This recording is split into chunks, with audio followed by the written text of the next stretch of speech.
smart contracts, identity, and blockchain for good. It's on the blockchain, new solution for mums to be. And I would like to invite Zaman. He's the Chief Innovation Officer for MetLife Asia and the founder and CEO of Lumenlabs. So Singapore is piloting the first automated insurance solution using blockchain, which is called Vitana. It offers pregnant women financial protection in case of gestational diabetes without needing to make a claim.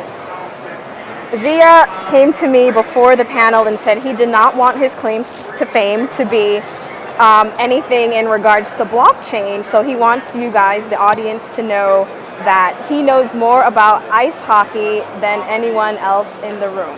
Please welcome Zia. Thank you.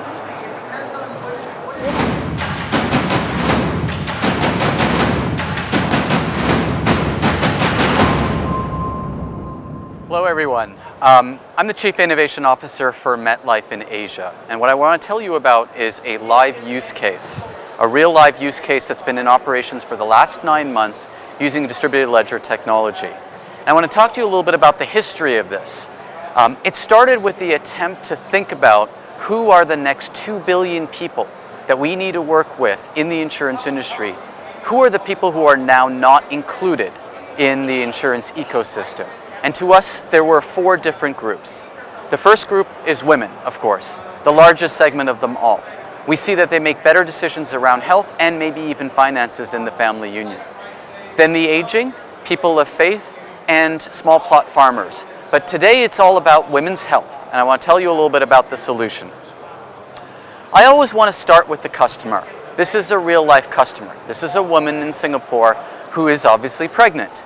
And the way the journey works is as follows.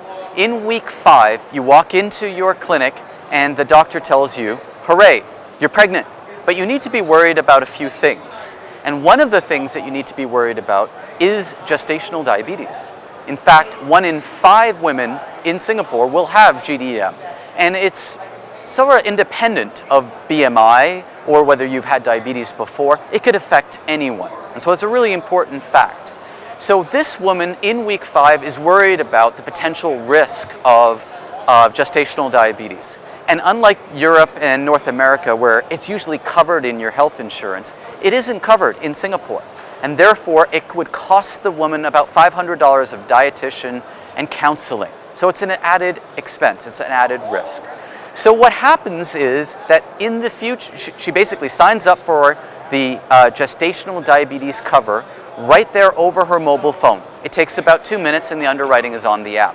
This doesn't involve blockchain yet, but it's important that it's right at the moment where she understands where the risk occurs and right there on the app for about 65 US, she's covered. Then she doesn't think about it. Week 25, she goes into the doctor's office and then she gets the nurse to take her blood.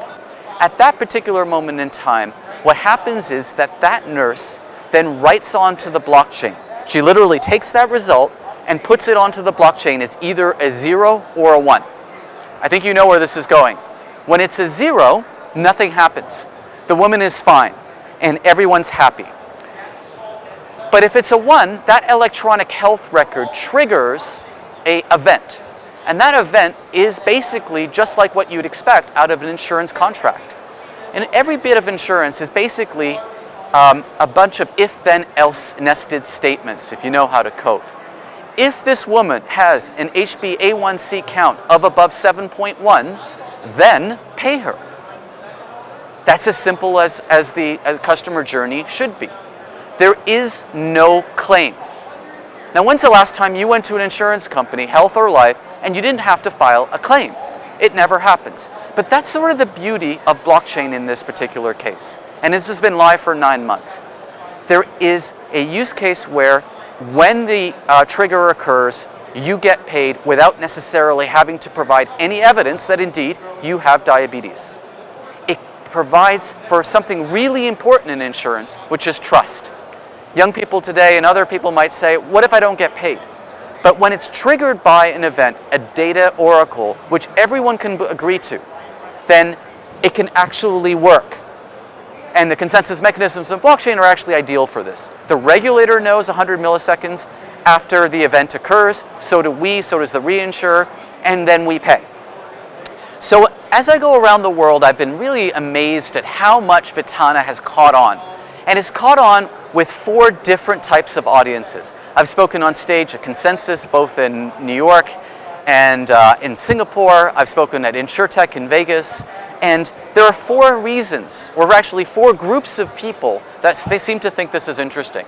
The first, they're not Steve, but there are other people who are interested in that kind of magical wow experience. The idea that insurance could be claimless. This is sort of the user experience people who think, wow, this is really interesting. We might move towards more parametric insurance 10 years from now that doesn't really involve that adversarial claim. And so the customer experience wow is really one of the things that people are interested in. The second is all of us, right? Blockchain people. We're interested in looking for real life DLT use cases with live customers on the front end. They don't exist. I'm kind of shocked. When I went around the world, I remember one panel I was sitting on the stage, and the moderator from Salesforce stopped me. This guy's name is Jeff, and he said, wait a second, Zia, you mean this is live with real customers? I said, yeah, those are real women today taking this test and actually getting paid. This isn't the future, this is today. And so these are us. I recognize some of these people in the room.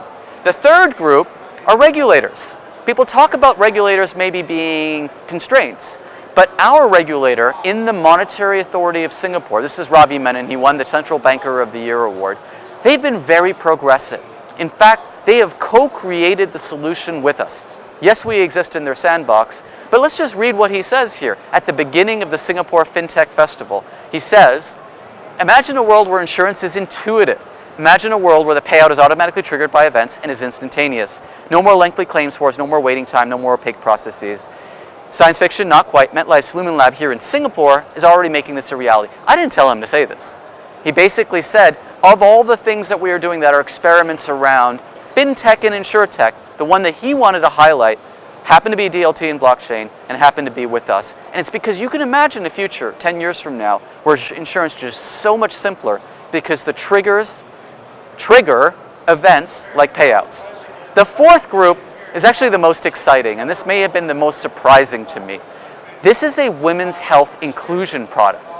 When you lower the cost of acquisition, and remember that, if you lower the cost to acquire customers, because you're in that micro moment of value where that person feels that risk, right? Whether you're worried about diabetes because you're pregnant, you're worried about something else because of a health condition. I mean, I had somebody in the back of the room suggest, could you do this for divorce insurance? For fathers of the bride? Yeah, sure, you bring your divorce decree and you get paid half of your wedding expenses. And somebody in the back of the room in China said, we already have that.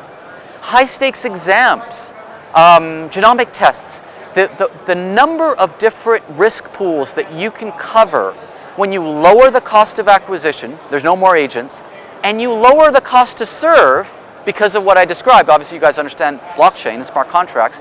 You can cover basically anything. The gentleman who's sitting over there asked, how much does this cost? Less than $500,000. It's relatively easy to now create a new risk pool and a new contract. And that's what Christine was really interested about. So I happened to go to the IIF and IMF meetings in Bali, and we had a 15-minute meeting about this. And the reason she was so interested in this is because of the fact that it basically serves the underserved.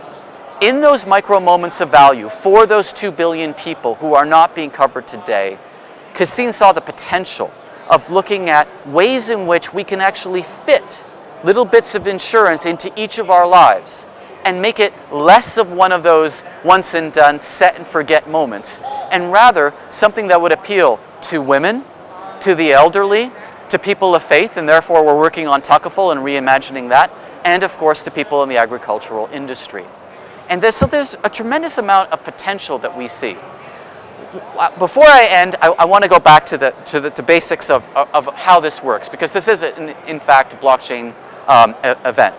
The key for us, and one of the most difficult parts of this entire experience, has been here, the electronic health record. We talked about how in Dubai Health Authority, they're making strong progress towards it. The hardest part for us was actually working with the electronic health record partner And so, by the way, the other partners on this were Cognizant, Swiss Re, the Monetary Authority of Singapore, and Volkswagen. Now, a small medical health record company working with us will have some integration and interoperability issues. If those issues were ironed out, we could see the scaling to potentially death.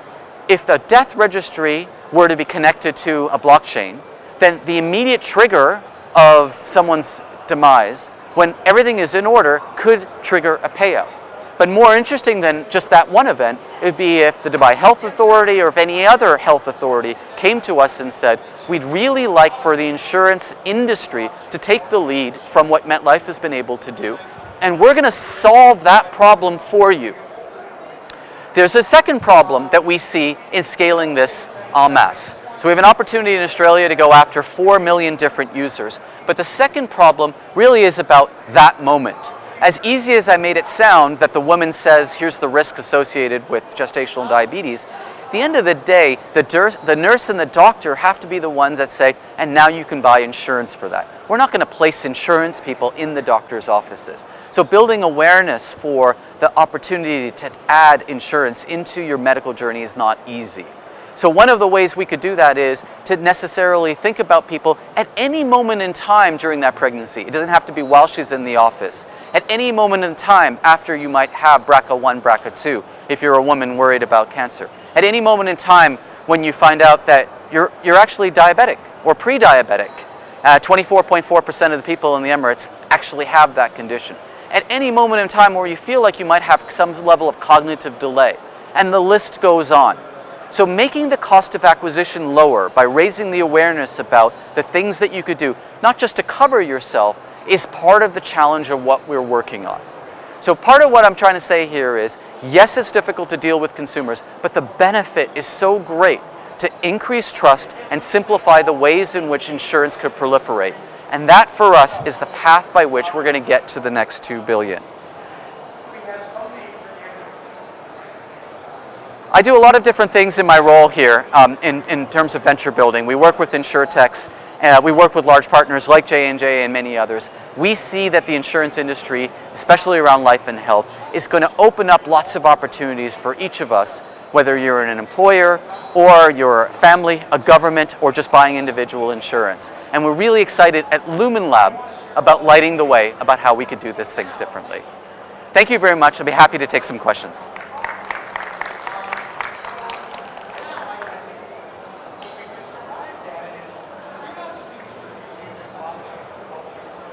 Any questions?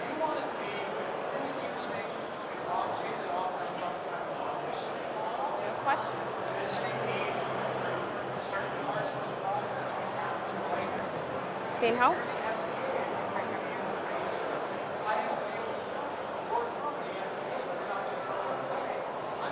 Thank you for the nice talk. It's very impressive. Yeah, it's true. This is the only real solution I haven't seen really working in the real field. How come this could be accepted, allowed from the government perspective? Did the Singapore government allow the company collect all the EHR data and then implement this blockchain technology? That's right. That's right. It seems like it's a difficult thing for the government to accept. But what you first need is a very progressive regulator, a regulator with vision. Because what they see is the potential to be first, the first nation. Here we are in Dubai, we've talked about Estonia, we've talked about the Emirates, but now we're talking about Singapore, right? So that's one of the things. The supervisory side of the regulators and the business development side are separated, and you need to appeal to those. I've worked with KSA, JFSA, Bank of England, Bank Negara Malaysia, and they're all interested in us doing the next experiment in their jurisdictions. So you see a little bit of that. The second is we've designed it very, very carefully. And as you go around, you'll realize you don't put patient record information on the blockchain. You keep as few pieces of information that you need in order to execute the system on the blockchain. And we used Ethereum. So there may have been 5 or 6 fields that we needed in order to basically process it, and none of it was personal information. And the electronic health record company had to be different from the insurer, and that's one of the prerequisites for scaling this. We would need the government to play a role on that blockchain to make sure that it works. But it's a really interesting question, and people are always amazed that we were allowed to proceed. It did take a while, but again, they were right next to us, shoulder to shoulder. In Singapore, how many is government funded one-payer system or multi-payer system? No, it's nothing like that. When you have a baby in Singapore, it costs about $1,000 US. There is no insurance for somebody for the first 2 weeks of the baby's life. You cannot get insurance. The insurance market is not very sophisticated. There is Medicare, there's Medisave, there's a low level of insurance in a more of an Asian way, but there is no, I'm Canadian style healthcare system, which is why when you walk in and say I have to pay $1,000 to have a baby, an additional expense of $350 to deal with GDM is quite an expense, and therefore it's nice to be able to cover that. That's the same question Christine asked, by the way. Yes? So you are insurance company, yes? Are you dealing with the hospitals in the UAE or only in other countries? So we started with Singapore, but we'd like to do more these types of projects in other countries. And 2 other countries, not the Emirates, have come to us and said, we'd like you to try. And they're both in Asia. But I'm clearly here for a reason. And I've heard, not just around blockchain, but the DHA is making a lot of progress on electronic health records. And although I haven't met the DHA yet, I think they'd be a great partner for us to possibly think about how we could do this for different conditions. You have to do this gradually. I think that's one of the things that the previous speakers have said. And one of the ways you do it gradually is you start with small numbers of people, you make sure they understand what they're getting, and you clearly basically make it easy for the parties to work together. Yes, sir. One of the key challenges that we have in the insurance system and the e-claim systems is the authorization and pre-authorization. Yes. How can blockchain help these? Because the challenge that happens today, if a doctor, a well-known doctor, trusted doctor, asks for an order, and the order goes to the insurance company, and on the other side, we have someone who's a pharmacy graduate, 2 years experience, and he will be evaluating the decision of a well-experienced doctor. And sometimes you say, based on the rules, this is not acceptable or acceptable. So this is one of the challenges that we have in the issues. I agree. So I'm new to insurance. I spent 22 years on software in Silicon Valley. So when I come to this problem, I'm thinking about ways in which we could do things differently. One of the ways, the simplest ways, is called fixed benefit. This is a fixed benefit. Why? Because the woman gets $350 if one of these things happen, and $2,000 if something more serious happens. Those are incontrovertible. And there's no pharmacist or doctor. You basically know when that has occurred because scientifically it has occurred. And so if we change insurance to be sort of what we call an indemnity, so if you break your leg, unfortunately, and the cost is somewhere between $4,000 and $5,000, you will wait until you get the receipt, and then the insurance company will pay you exactly $4,712. But what if I said to you, I'll give to you $4,200 if you break your leg, guaranteed 1 day later. That's the kind of contract that makes it easier for us to increase trust, and there's no more of this pre-authorization or authorization, because we know that if you break your leg, we have to pay you $4,200. In the future, we see that the potential for parametric insurance and fixed benefit simplifies it. You don't have to wait to see what it actually costs. You just have to say, I know this condition, there's about this much benefit, and the customer can understand that. They're doing it for other areas as well. That's the solution. The lady here has one follow-up. Yeah. I noticed that you are insurance company, but you are not providing the service in the UAE. So why and you are located in UAE? No, so we are in 54 countries. MetLife is one of the top 2 life insurers worldwide, headquartered in New York City. We are in UAE, and I'm not going to sell you insurance, but our partner is Emirates NBD Bank, and so we sell protection products through ENBD. Yeah. And so we are present in UAE, in many markets in the GCC. It's a big market for us. Yes. So MetLife is available through Emirates NBD. Just the Vitana product is not available right now. Okay, thank you. Sir.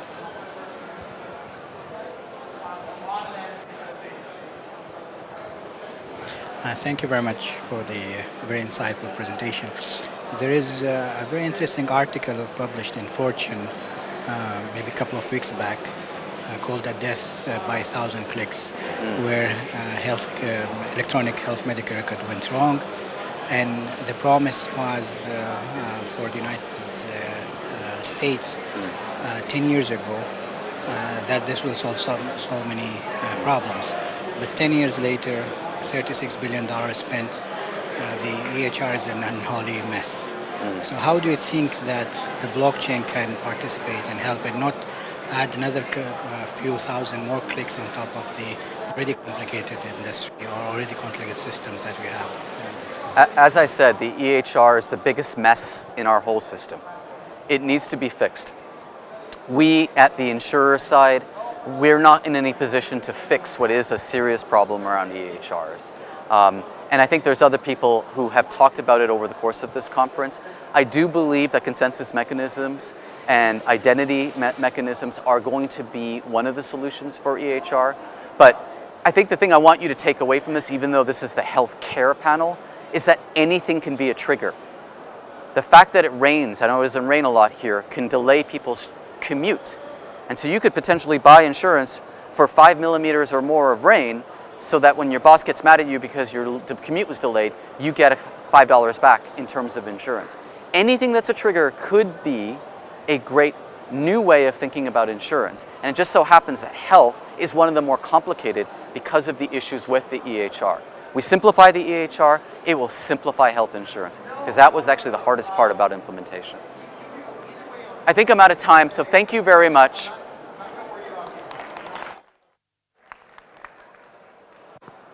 Thank you.